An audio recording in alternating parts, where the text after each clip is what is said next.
everybody, this is Ryan back with Feroz Moto, and today I want to take the opportunity to kind of review and talk about my girlfriend's 2023 Acura Integra. This is the base model with A-spec package, so it does not have the manual transmission, but it does have all the other nice goodies that comes with this car, and I think overall is a very good package for the money. Originally, when browsing for looking for a car, before you had I believe a 2004 Toyota Camry. Yeah. And she was a good workhorse for sure. You know, brought her to her paces, did everything, brought you to point A to point B, got her to school, and car was super reliable, had no problems. Yeah, exactly. But you know, now that we have some big boy and big girl jobs, yeah, we wanted to get into something a bit more long-lasting. Yeah, long-lasting, fun, and more of an emotional purchase. And yeah, it's luxury. So during the time we were looking, this was during the COVID craze, or still slightly after, with how bad the car markups and pricing was. Originally, I recommended her to get something like a Honda Civic Touring or one of the base Honda Civics, but at the time, with the chip shortage and everything going on, it was impossible to find them in stock with her option she wanted and without a markup. And even base Civics were getting like $5,000, $3,000 markups, and that's just way too ridiculous. And even for these cars, finding them on lot, not every dealer wanted to play ball with what they had, and it was very obnoxious and very annoying. Kind of glad that things have been changed right now with how the market is. You know, people are able to get into the cars they want now without having to fight with the dealers, because people just aren't paying anymore. It's just not how it was. And I actually got us $1,000 off because I was waiting so long for mine. Yeah, so funny story with this one was, right, you want to explain kind of what happened? I originally wanted just like the base version of, not the A-spec, like regular, because that was the cheapest one, but like no dealer had it. So I eventually found a dealer in Jersey that had it, and I put a wait list, my name on a wait list, and it was taking so long, and eventually like an A-spec silver one came in, because I was looking for silver, and they offered me a deal, like $1,000 off for the A-spec instead of waiting for my base package one. So, and then I test drove it and I fell in love, and I just thought the price was justified. Yeah, it worked out. The dealer was super nice. We worked through. No markup.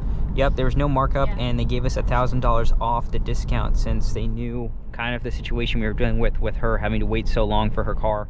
I think it was a problem with inspection for the vehicle, not being able to get it from the port that they had it brought into.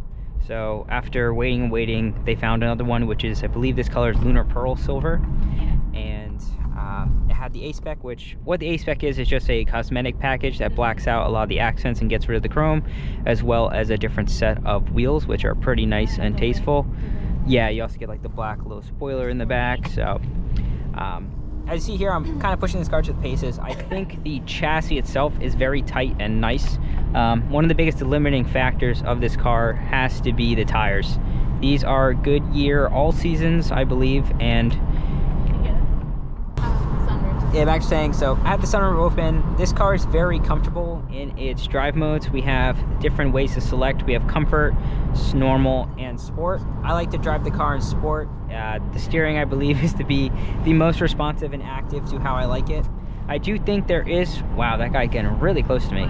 I do think there's a decent amount of road noise with this car. It's not super insulated, with it being from the same chassis as the Honda Civic, and they tarred it up a bit. You know, you can't expect way too much out of this car for the price that we got and everything. I think it's a perfect bargain for what you get in this year. You know, we have still heated seats, which is nice, keeps you nice and toasty. Car warms up quick, seats are comfortable, all the touch points are nice. One zonk or thing I don't like is all the piano black plastic in the cockpit. I don't understand why OEM manufacturers want to keep doing this stuff. It just keeps getting scratched and attracts dust all the time and fingerprints, and just doesn't look good over time. But as for the infotainment, it's a nice cute little screen. I know the tech package comes with a larger one with a bit more integration with the power adjustable seats, more leather, and you get I believe a much better speaker system. But overall, for a base standpoint for a car, yeah, there's not a lot to complain about. Sunroof functionality is very nice. None of my cars that I've had sunroofs, and I do come to appreciate it very much. Power is another thing we can talk about. The transmission itself is a CVT, and with me having a manual transmission car and before having a traditional automatic, a CVT leaves a bit more to be desired. And knowing that this car does have a manual option, which I know for my needs would have been even more fun and perfect, for, you know, cruising around and getting up to speed, it does the job fine, but it doesn't really excite me or have much emphasis or passion behind this car, which to some people's eyes is more of an enthusiast product.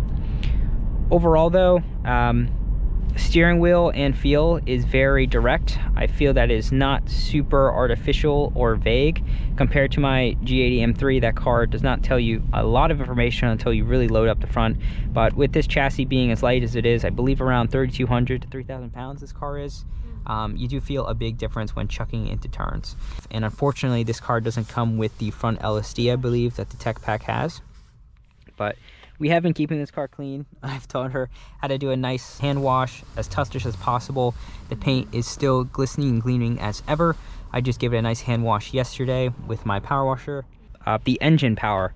So this has the Honda Civic SI motor, I believe pushing around 205 horsepower. And with that, it is quick, not fast, as much as you could expect from a car with this much power. And based on what fuel you give it, she kind of goes in between 93 and 87. Or 91, whatever she has available by her pump. I should know 91. Yeah. That's what it recommends. Yeah, it recommends 91. Can't find that really. But you can't really find it. So 93 has been fine. That's how you get all the horsepower from this car.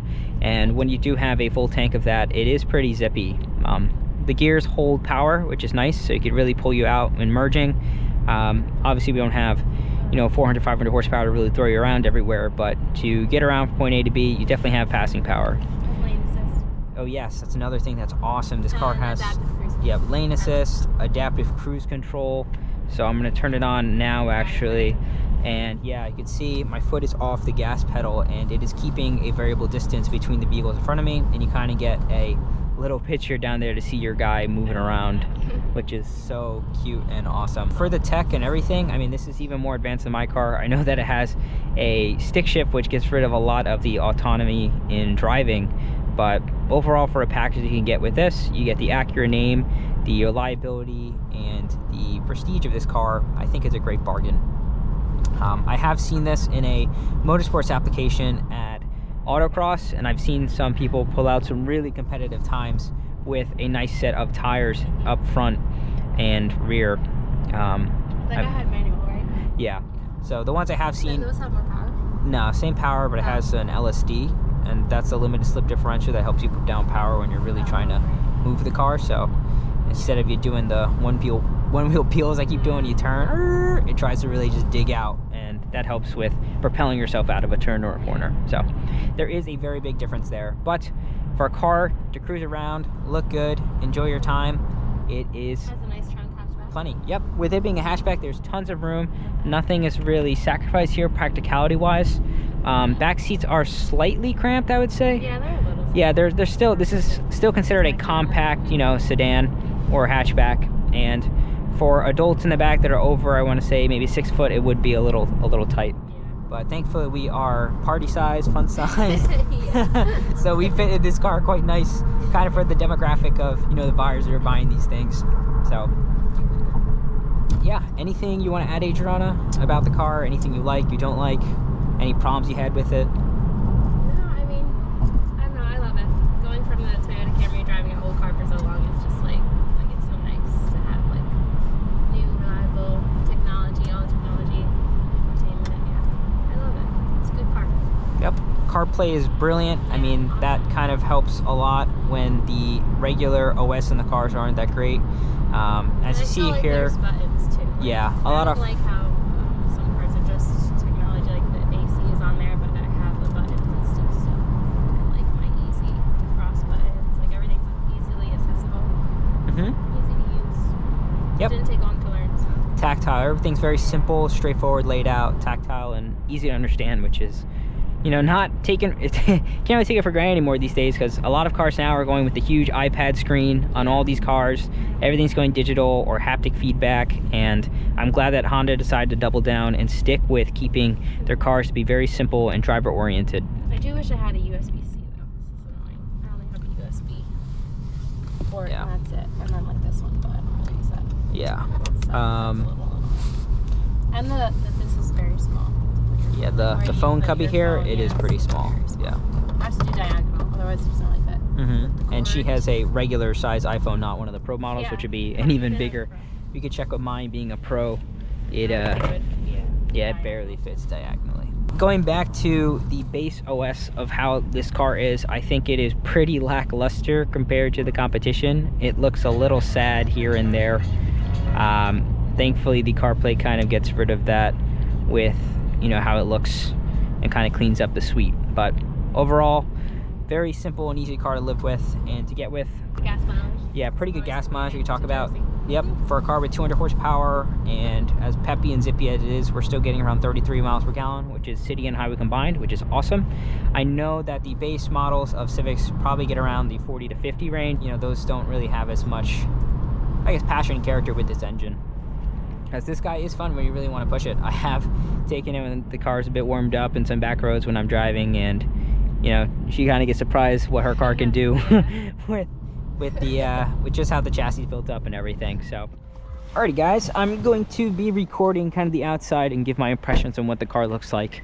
Saying before, this is a 2023 Acura Integra Aspec in the lunar silver pearl color. I recently washed it just last night, and in the sun this nice metallic flake comes out beautifully. Proportions wise for this car, I think it stands out quite nice and is tasteful. The tire size fits the chassis nicely. The rear is nice and aggressive with its taillights. I always love seeing it when I'm following her in the car. Have the dual chrome pipes in the back. Some nice tasteful red accents as well. And there's really not much I would change in this car. Knowing that they also have an option for mud flaps for this thing. It was an option we're considering, since when she is up in New York, it does get a little dirty, as you can even see here. There's some, you know, splashing from the car. But overall, I think it is a very beautiful car that will stand the test of time with how it ages. I don't think this style is going to kind of go out of hand, and it's very practical, very easy to maintain. And overall, I think it's just a great package, a great car for her needs, and overall she's very happy, and I'm happy that she loves it. If you guys have one of these cars, want one of these cars, have any questions about these cars, please leave a comment down below and let me know what you think. If you guys have a car that you want me to review or take a look at, and you're in the North Jersey area, please hit me up. I would love to set something up, have a review, talk about it, and give you a way to share your car on my platform. So I just want to say thank you guys so much again, and if you enjoyed this, don't forget to like and subscribe. I'll see you guys later. Peace.